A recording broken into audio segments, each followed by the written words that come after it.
সুপ্রিয় চাকরি প্রত্যাশী ভাই বন্ধুরা, সবাইকে জবফোর্স চ্যানেলে স্বাগতম। আজকের ভিডিওটিতে আপনাদের জন্য নিয়ে এসেছি ওষুধ প্রশাসন অধিদপ্তর এর একটি বিজ্ঞপ্তি নিয়ে।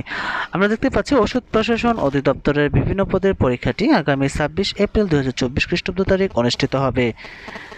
Admit card download link http://dgda.teletalk.bd/dgda_2023/admitcard/ আর এরকম বিভিন্ন চাকরি পরীক্ষার সময়সূচি, চাকরি পরীক্ষার নিয়োগ বিজ্ঞপ্তি, চাকরি পরীক্ষার প্রস্তুতি, চাকরি পরীক্ষার প্রশ্ন সমাধান ও ফলাফল পেতে চ্যানেলটি সাবস্ক্রাইব করে বেল আইকন বাজিয়ে রাখার অনুরোধ করছি, যাতে করে পরবর্তী ভিডিও আপলোড করার সাথে সাথে আপনারা নোটিফিকেশন পেয়ে যান।